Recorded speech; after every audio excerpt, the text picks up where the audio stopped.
Thank you కంగారు పట్టుకున్నాను. Yeah నాకు బ్రహ్మాజీ గారు జనరల్గా రెగ్యులర్గా మేము చాలా రెగ్యులర్గా కలుస్తుంటామండి. ముఖ్యంగా ఒక సినిమా అయిపోయిన తర్వాత ఆయన కాల్ చేసి ఇంటికి వచ్చి పార్టీ చేసుకుందాం అంటుంటారు. అలాగా మొత్తం అన్ని తిరిగి అంటే ట్యూస్డే ఫ్రీ అంటే ఇంకా ఇంటికి పిలిచి ఏమైనా పార్టీ ఇస్తారేమో అనుకున్నాను. పిలిచి ట్యూస్డే ఫ్రీ అంటే ఫ్రీ అనండి అనేసి అనమాట. చూస్తే ఇదిగో ఇక్కడ పిలిచారండి. And thank you. ఇందాక డైరెక్టర్ దయా మాట్లాడుతూ చిన్న సినిమా అని చెప్పి మెన్షన్ చేస్తున్నారండి. అంటే దృష్టిలో చిన్న సినిమా పెద్ద సినిమా ఉండదండి. మంచి సినిమా ఏదన్నా పెద్ద సినిమా అండి. అండ్ యా చాలా ఎమోషనల్గా ఉంది. ఇంతకుముందు ఎప్పుడో పూర్వం నేను ఆ నలుగురు అని ఒక సినిమా చూసినప్పుడు చాలా ఎమోషన్ ఫీల్ అయ్యనమాట. ఈ ట్రైలర్ చూస్తే అలాగే అనిపిస్తుంది. సో క్యాస్ట్ క్రూ అందరూ ఎంత ఎమోషనల్ జర్నీ ఉందో ఈ సినిమాలో అర్థమవుతుంది. Thank you very much. Looking forward for 21st. Thank you అండి. సార్ మీ బాపు గారి గురించి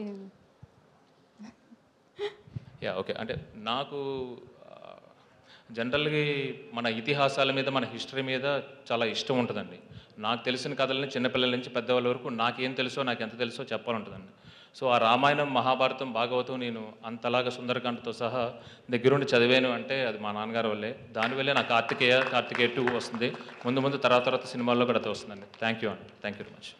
thank you Chandu garu. Thank you so much. ఇంత బిజీగా ఉన్నా కూడా వచ్చి ఇక్కడ ఈ సినిమాకి అంటే నేను ఉన్నాను అని వచ్చినందుకు thank you so much. And yeah Satyadev గారు ముందు మాట్లాడేస్తానంటున్నారు. సో హీరో సత్యదేవ్ గారిని మాట్లాడాల్సిందిగా కోరుకుంటున్నాము. మీ బాపు గురించి చెప్పేసి ఈ బాపు గురించి చెప్పండి. మీ ఫాదర్ గురించి చెప్పేసి ఈ బాపు గురించి చెప్పండి అంటున్నాం. దట్ బాండ్ అన్ని కలిపి చెప్తాను. అందరికీ నమస్కారం. నువ్వు జేబ్రా చూసావు ఫస్ట్? ఓకే. ఒకటి ఈ సినిమా హిట్ అవుతుందని నేను చాలా కాన్ఫిడెంట్గా నమ్ముతున్న దానికి ఒక 2-3 రీజన్స్ ఉన్నాయి. అందులో ఫస్ట్ రీజన్ 30 ఏళ్ళుగా ఎంతో కష్టపడి ఎవరికి కనిపించకుండా దాచుకున్న మన బ్రహ్మాజీ అన్న తెల్ల జుట్టు ఈ సినిమాలో కనిపించింది. సో ఖచ్చితంగా ఈ సినిమా ఆడుతుంది. అంత న్యాచురల్గా చేశాడు అన్న. మన పక్కింటి మనిషిలా ఉన్నాడు అని నేను చెప్పచ్చు, ఎందుకంటే నిజంగా నా పక్కింట్లోనే ఉంటాడు ఆయన.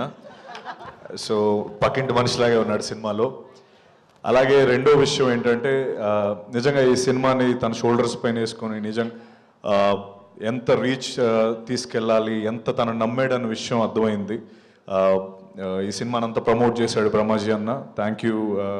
నువ్వెంత నమ్ముతున్నావు అర్థమైంది అన్న. అండ్ అలాగే ద ట్రైలర్ అండ్ అందరూ అన్నట్టు ఆ రా ఎమోషన్ కానీ ఆ రూటెడ్నెస్ కానీ సినిమాలో ఎంతో అద్భుతంగా కనిపిస్తుంది. సినిమా గ్యారంటీ బాగా ఆడుతుందని చాలా కాన్ఫిడెంట్గా అనిపిస్తుంది. అలాగే ఇందాక యాక్టర్స్ అందరూ మాట్లాడుతున్నప్పుడు చాలా ఎమోషనల్. సో అక్కడే సినిమా పైన వాళ్ళకున్న కాన్ఫిడెన్స్ కానీ సినిమాని వాళ్ళు ఎంత నమ్ముతున్నారనే విషయం మనకు అర్థమవుతుంది.